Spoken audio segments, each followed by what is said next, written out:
press. Luke 22:39 through 46. On the night before he was to carry the cross the way we are about to walk, Jesus came to the Garden of Gethsemane, which was located on the Mount of Olives, to pray.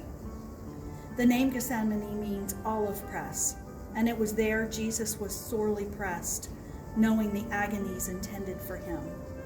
The strain was so intense that had his torment and death drew near, he prayed to take his cup away. His arrest, scourging, and crucifixion weren't something others imposed upon him.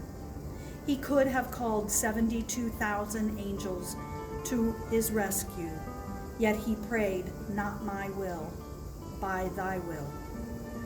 Here in Gethsemane, he chose to be crushed and pressed, like the garden's namesake, even to the point of sweating blood. Our reflection. As I ponder the scene, Jesus framed by the olive trees in the light of the Passover moon, I see his agony. He knows all that lay before him this night and the road he is about to walk. Sweat-soaked, crushed by agony so deep it presses blood from him. This is for me. So I think of how he chose this way. I am undone as I think of times I have chosen my way over his. And our worship point. Father, as I look upon the scene in the garden, the olive press, I feel disturbed in my soul. Forgive me for the times I have wanted my will over yours. Open my eyes to the beauty of dying to self.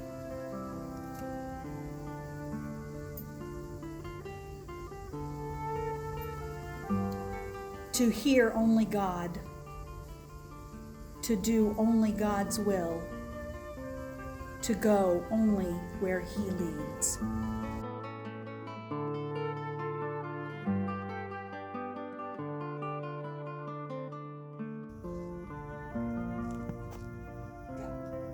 Station 1. Jesus is condemned to die. Jesus stands in the most human of places. He has already experienced profound solidarity with so many on this earth by being beaten and tortured. Now he is wrongfully condemned to punishment by death. His commitment to entering our lives completely begins its final steps. He has said yes to God and placed his life in God's hands. We follow him in this final surrender and contemplate with reverence each place along the way as he is broken and given for us. We adore you, O Christ, and we bless you, because by your holy cross you have redeemed the world. As you view the scene, are you moved by both outrage and gratitude? Look at Jesus, his face, the crown of thorns, the blood, his clothes stuck to the wounds on his back.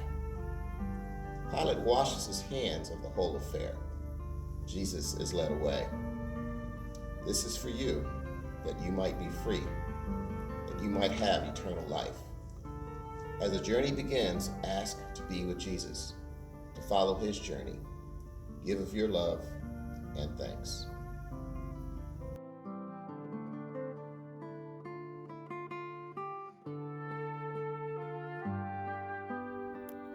Station 2. Jesus carries his cross. Jesus is made to carry the cross on which he will die. It represents the weight of all of our crosses, what he must have felt as he first took it upon his shoulders. With each step, he carries more deeply and enters into our human experience. He walks in the path of human misery and suffering and experiences its crushing weight. We adore you, O Christ, and we bless you, because by your holy cross you have redeemed the world. Contemplate the wood of that cross. Imagine how heavy it is. Reflect upon all it means that Jesus is carrying it. Look into his eyes. It's all there. This is for you.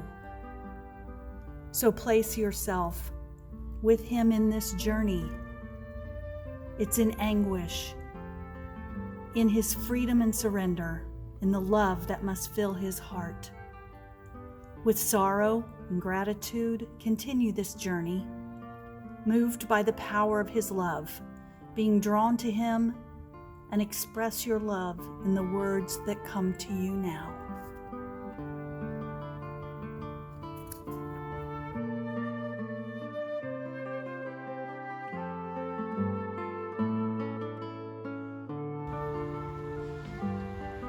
Number 3, Jesus falls the first time. The weight is unbearable. Jesus falls under it. How could he enter our lives completely without surrendering to the crushing weight of the life of so many on this earth? He lays on the ground and knows the experience of weakness beneath unfair burdens.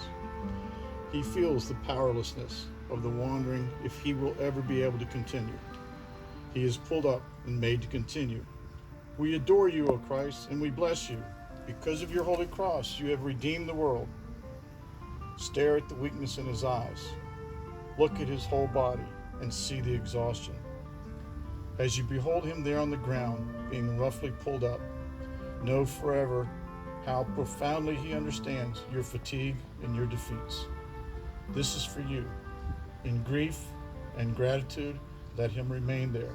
As you watch him stand again and gain an inner strength, accept his love and express thanks.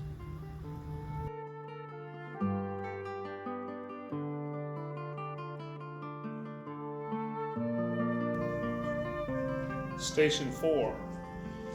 Jesus meets his mother. Jesus' path takes him to a powerful source of his strength to continue. All of his life, his mother had taught him the meaning of the words, "Behold, the handmaid of the Lord." Now they look into each other's eyes. How pierced through her heart must be.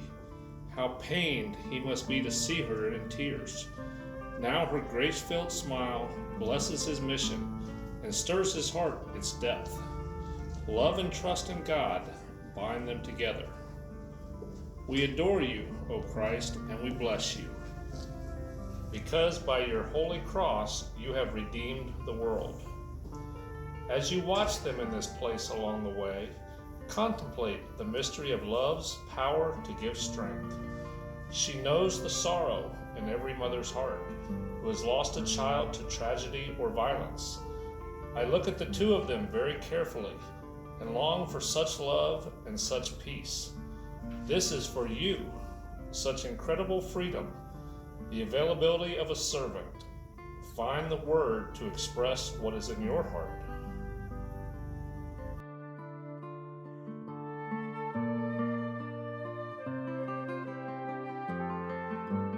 Station 5. Simon helps Jesus carry his cross. Jesus even experiences our struggle to receive help. He's made to experience the poverty of not being able to carry his burden alone. He enters into the experience of all who must depend upon others to survive. He is deprived of the satisfaction of carrying his burden on his own. We adore you, O Christ, and we bless you, because by your holy cross you have redeemed the world. Look into his face and contemplate his struggle, his weakness and fragility, his impotence. See how he looks at Simon with utmost humility and gratitude? This is for you. So feel anguish and gratitude. Express thanks that he can continue his journey, that he has help, that he knows your inability to carry your burden alone. Take a moment to pray with deep feeling.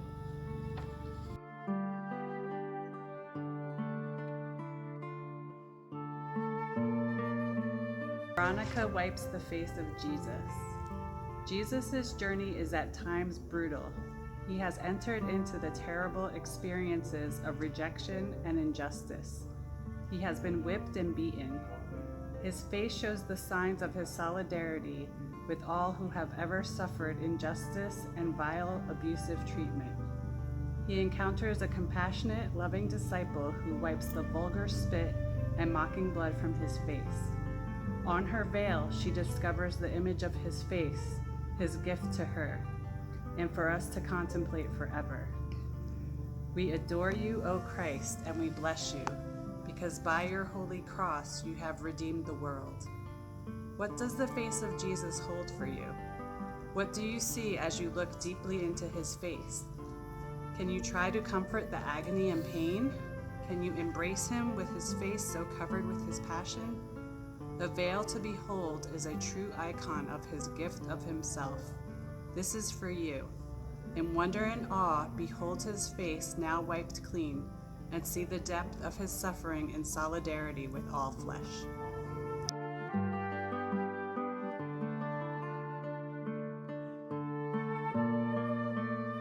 Station 7. Jesus falls the second time. Even with help, Jesus stumbles and falls to the ground. In deep exhaustion, he stares at the earth beneath him. Remember, you are dust, and dust you will return. He has seen death before. Now he can feel the profound weakness of disability and disease and aging in itself. There on his knees under the weight of his cross. We adore you, O Christ. We bless you because your holy cross, you have redeemed the world. Complete, Jesus brought very low, as you behold him there on the ground, all the agony talking its toll on him. Let your heart go out to him, store up his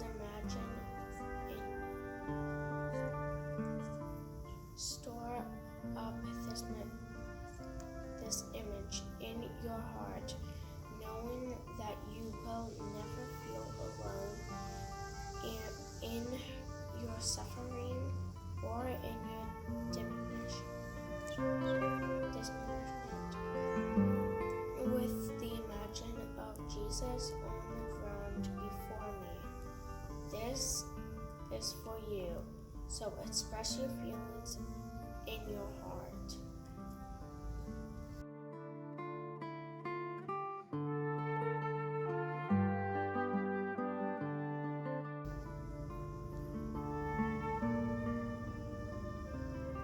Station 8. Jesus meets the women of Jerusalem.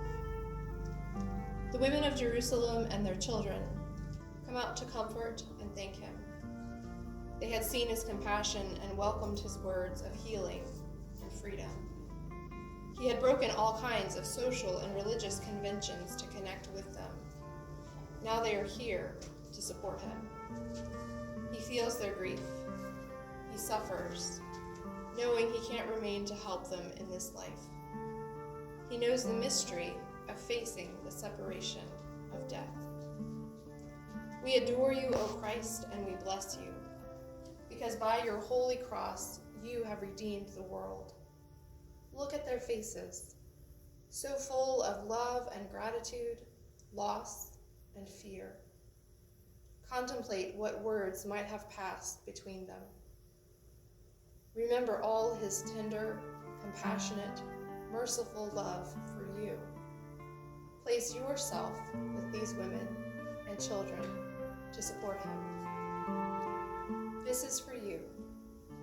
So let this scene stir up deep gratitude.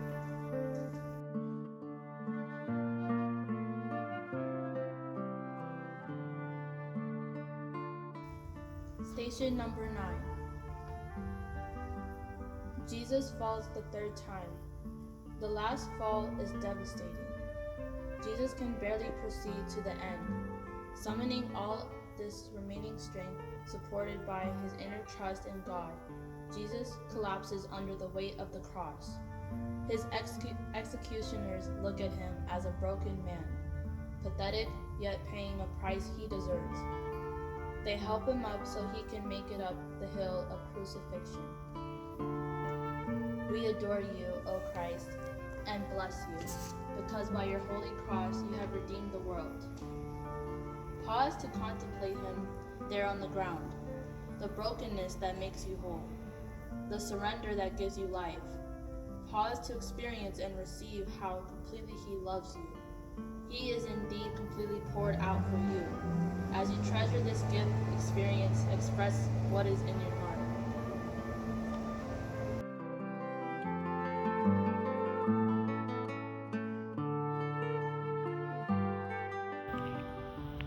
Station 10. Jesus is stripped.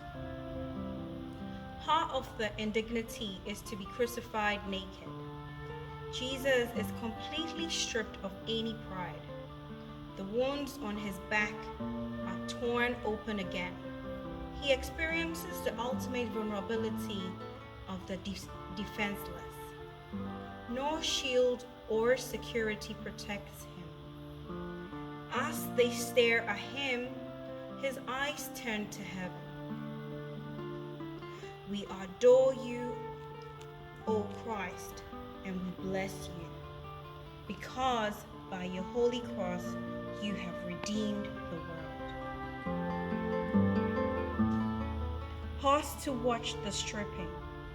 Contemplate all that is taken from him, and how he faces his death with such nakedness. Reflect upon how much of himself he has revealed to you, holding nothing back. As you look at him in his humility, know that this is for you, and share your feelings of gratitude.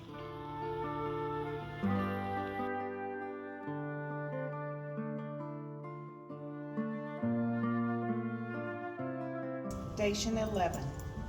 Jesus is nailed to the cross. Huge nails are hammered through his hands and feet to fix him on the cross.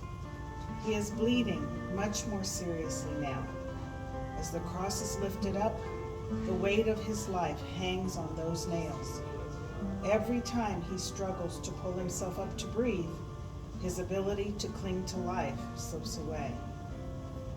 We adore you, O Christ, and we bless you, because by your holy cross you have redeemed the world. Make yourself watch the nails being driven through his flesh, and watch his face. I contemplate the completeness of his entry into our lives. Can there be any pain or agony he would not understand? This is for you, nailed to a cross to forever proclaim liberty to captives. What sorrow and gratitude fill our hearts.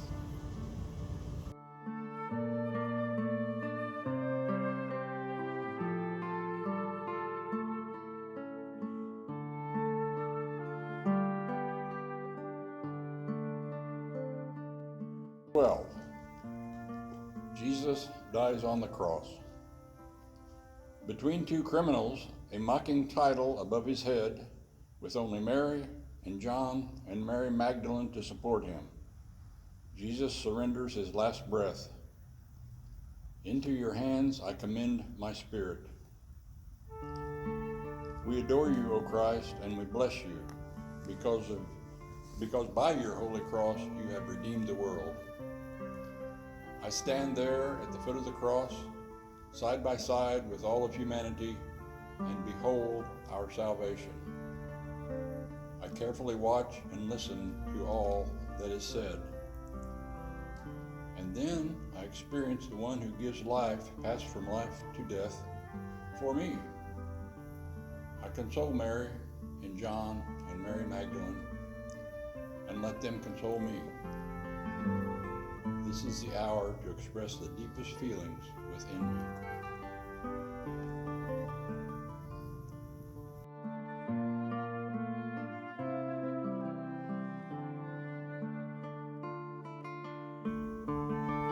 Station 13. Jesus is taken down from the cross. What tender morning! Jesus' lifeless body lays in his mother's arms. He has truly died, a profound sacrifice, complete. We adore you, O Christ, and we bless you, because by your holy cross you've redeemed the world. I behold this scene at the foot of the cross. I contemplate touching, caressing his body. I remember all his hands have touched, all have been blessed by his warm embrace. I pause to let it soak in. He knows the mystery of death. He has fallen into God's hands. For me, that I might love as I have been loved, I pour out my heart to the God of all mercies.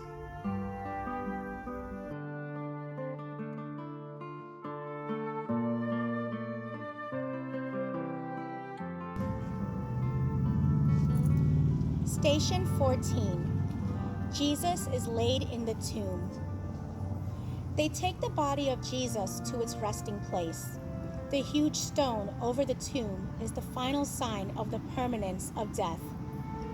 In this final act of surrender, who would have imagined this tomb would soon be empty, or that Jesus would show himself alive to his disciples, or that they would recognize him in the breaking of bread? Oh, that our hearts might burn within us as we realize how he had to suffer and die so as to enter into his glory for us. We adore you, O Christ, and we bless you, because by your holy cross you have redeemed the world. I pause to contemplate this act of closure on his life. In solidarity with all humanity, his body is taken to its grave. I stand for a moment outside this tomb. This final journey of his life has shown me the meaning of his gift of himself for me. This tomb represents every tomb I stand before with fear, in defeat, struggling to believe it could ever be empty. In the fullness of faith in the risen one, given by his own Holy Spirit, I express my gratitude for this way of the cross. I ask Jesus, whose hands, feet, and side still bear the signs of this journey, to grant me the graces I need to take up my cross, to be a servant of his own mission.